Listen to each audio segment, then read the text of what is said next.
साल बा जुन ओंखा हायुं टंखर साल abno rwgui chasa murukjak kok kwchar mungni luaji mungna haka alaya tangbotang luaji nairok taklai kuti kaisa buphang kainani kaisa kotor chap thinang naharka o chap thinangni bubak hino sangrong salo kaisa alaya pandani bisingtwi buphang kainani samung botangno chengkha positive bansuk mungni barja twijak rok tongkhorno mothangnar thanio sisamung bangrani bagui tai kwkhrang hating snamti sanani bagui o saktar mungno belaikhe jorai baksa gadaljak khwnui manjanai narbai rok khukhenglaikhya profit তারা পাবে যাদের জায়গার মালিক তাদের কাছে awareness করা হবে।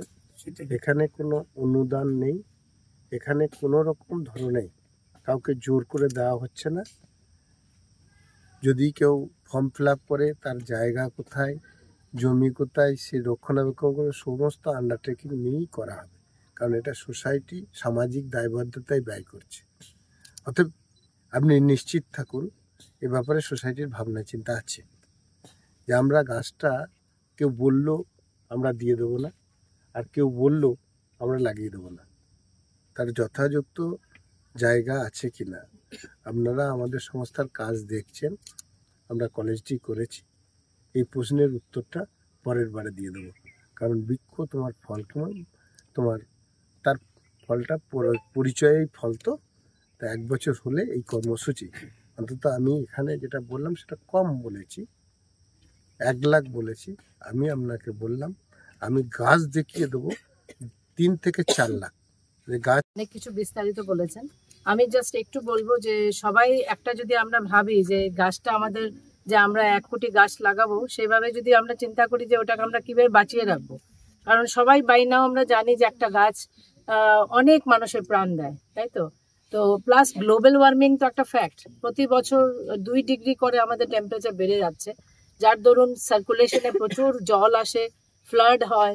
তো ফ্লাডের গত বছরও হয়েছে, এবছরও অলরেডি আমরা অনেক মোটামুটি 10,000 লোক শরণার্থী হিসাবে আমাদের ক্যাম্পসগুলিতে ছিল কিছুদিন আগেও। তো এই সবগুলি যদি আমরা মানে করতে চাই, অ্যাভয়েড করতে চাই, একটাই উপায় হচ্ছে গাছ রোপণ করা, আর গাছ সেটাকে সেরকমভাবে যত্ন করা যাতে ওটা বড় হয়, আমাদের হাওয়া দেবে, সয়েল ইরোশন হবে না।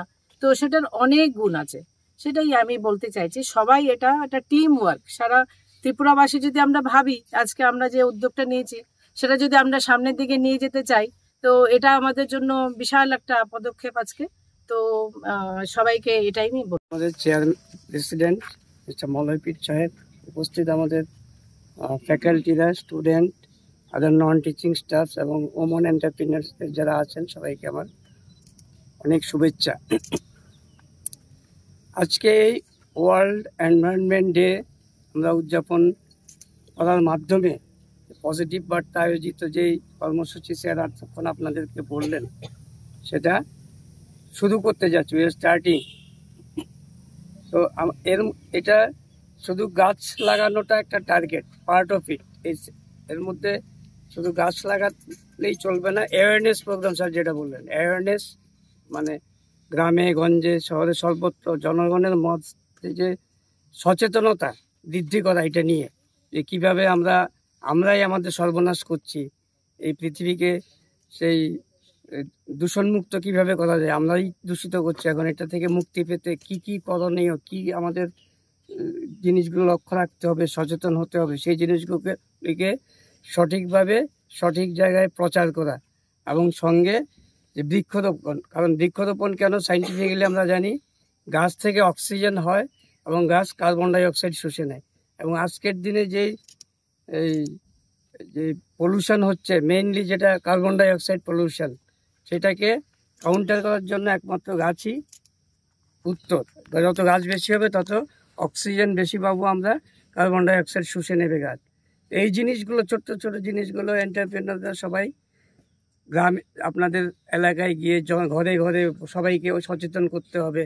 যেমন আমাদের কতগুলো সোশিয়াল সিস্টেম আছে কয়েকটা রাজ্যে, একটা মেয়ে হলে 11টা গাছ লাগাতে হয় বাড়িতে, একটা মেয়ে সন্তান কন্যা সন্তান হলে 11টা গাছ লাগাতে হয়, কতগুলো রাজ্যে এই নিয়ম আছে।